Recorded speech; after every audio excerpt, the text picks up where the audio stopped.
펀드 매니저와 함께 시장의 이슈를 분석해보는 시간입니다. 오늘은 템피스트 투자자문의 권영일 주식운용팀장 나와 계십니다. 어서 오십시오. 예, 반갑습니다. 네, 바쁘실 텐데 또 나와주셔서 고맙습니다. 예, 오늘 랩 어카운트 얘기를 한번 해보도록 하죠. 지난해 참 잘 나갔었지 않습니까? 그러다 이제 정부 규제가 좀 들어오고 좀 주춤하는데 요즘 수익률이 어떤가요, 그쪽이? 어제 한국경제신문에도 이렇게 기사가 났는데요. 최근에 자문사들 전체 평균 수익률은 시장들이 지금 언더퍼폼하고 있습니다.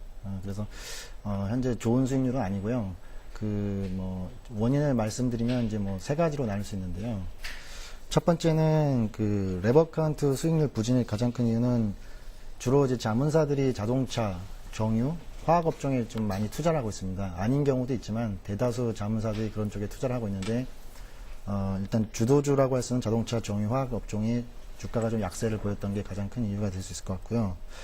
두 번째는 자동차, 정유, 화학주에 투자하지 않은 자문사들 같은 경우는 역발상 투자 개념으로 시장에서 소외된 업종에 투자를 했었습니다. 그런데 자동차, 정유, 화학주가 좀 주가가 좋지 않았을 때 반대급부인 역발상의 관점으로 투자한 기업들이 주가가 잘 갈 거라 예상했지만 그런 쪽도 실제로 수익률이 좋지 않았습니다. 실적도 좋지 않았기 때문에 그쪽에서도 수익률이 실패한 원인이 될 수 있다고 생각하고요.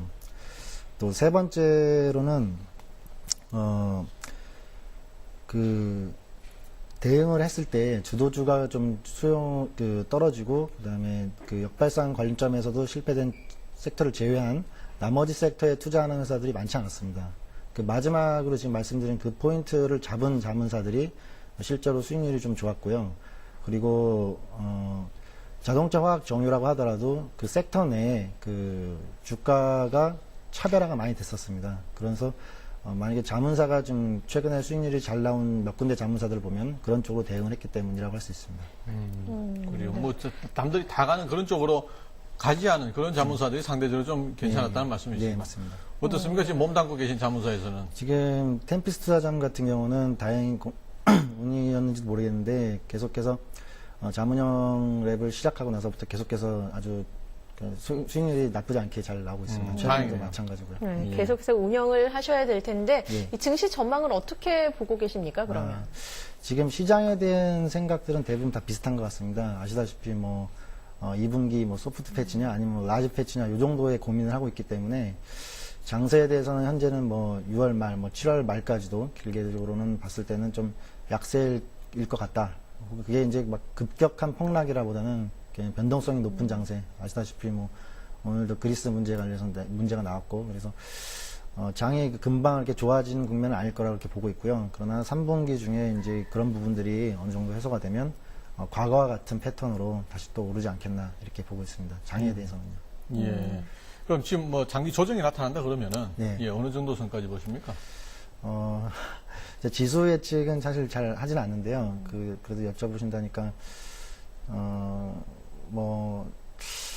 2,000포인트까지도 빠질 수 있지 않을까 이렇게 생각하고 있습니다. 실제로 그냥 실제적인 사를 얘기하면 저희가 작년 같은 경우는 제가 연기금 운영했을 때 주식 비중을 거의 99%로 들고 있었거든요. 1년 내내.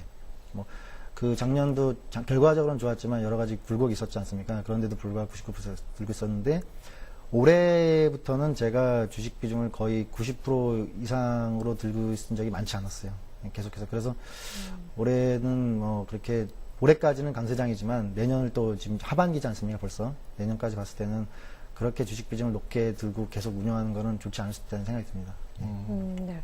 템피스트 투자자문에서 좀 유망하게 보고 있는 종목 섹터는 어떤 섹터인가요? 예.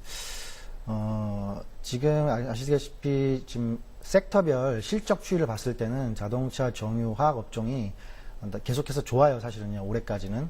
그러나 내년을 봤을 때는 지금 정유 섹터 같은 경우는 이익 증가율이 좀 둔화될 것 같고요. 제가 봤을 때 자동차, 화학 업종이 정유보다는 좀 좋아 보이고 그런데 자동차, 정유가 다 전반적으로 업적은 좋지만 실적은 좋지만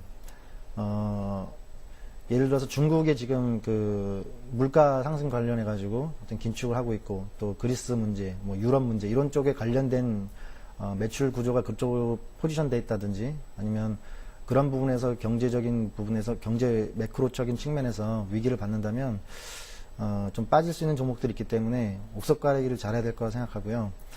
그런 부분들을 빠지는 부분들을 저는 내수주, 예를 들어서 뭐 유통이라든지 보험, 그리고 해외에서 아예 그냥 꾸준히 성장하는 기업들 있지 않습니까? 그런 쪽에 투자하는 게 좋은 방법이 될 수 있을 거라 생각합니다. 예, 요즘 뭐 제약주가 이슈인데 네. 어떻게 보시나요? 그것도 내수에 들어가지 않습니까? 예, 제약주도 내수수로 볼 수 있죠. 지금 뭐 제약주 같은 경우는 지금 예를 들어서 동아제약, 뭐 셀트리온 이렇게 얘기 나오고 있는데, 저는 기본적으로 제약주는 과거에는 예를 들어서 제약주가 ROE가 20%씩 3년 이상씩 막 계속 지속됐던 기업 산업입니다. 그런데 지금 이제 사실 우리나라만 지금 제약주가 안 좋은 상황인 게 아니라 전 미국 같은 경우도 그렇고 다 건강보험, 어떤 국민의 보건산업이랑 관련돼 있는데 정부기관들이 아시다시피 재정이 좋지 않습니다. 우리나라도 그렇고. 그래서 약관이라든지 이런 부분은 기조적으로 할 거라 봐요, 사실요. 이렇게 최근에 이제 판매를 허용한 부분, 이슈 같은 부분은 좋은 부분이지만 장기적으로 봤을 때 과거와 같은 ROE 수준을 다시 달성하기는 저는 쉽지 않다고 보고요. 그래서 뭐 셀트리온이라든지 그렇게 아니면 최근에 SK 케미칼, 녹십자 같이 그런 규제에 관련 없는 기업에 지속적으로 투자하는 게 더 낫지 않을까 이런 생각을 하고 있습니다. 저는. 예, 지금 직접 운영을 하고 계시다 보니까 뭐 네. 종목에 대한 얘기 제가 여쭤보기가 그렇고요. 괜찮나요? 괜찮나요? 대표 기업 같은 경우는 괜찮을 수 있을 것 같습니다. 지금 왜냐면 만일에 뭐 주변에서 뭐 친한 친구라든지 네. 친척이라든지 와서 오늘 지금 내가 뭐 사면 좋을까 이렇게 물으면은 어떤 대답 하시겠습니까? 뭐 포스코, 삼성전자 이런 거 말씀하시면은 에이 뭐 이렇게 또 얘기하실 것 같고 너무 큰 기업 말고는 좀 이렇게 중견 기업, 개인들도 소액 투자할 수 있는 기업 말씀하시는 건가요? 네. 제가 시가총액 1조 이하 기업은 사실 잘 투자를 안 하고 있는데요. 그러니까 직접 운영하시는 게 아니라 네. 예, 뭐 보면 또 추천. 괜찮은데 예. 우리가 운영할 수 없는 그런 종목들이 있지 않습니까? 소형주. 뭐 그런 종목도 괜찮고요. 소형주요.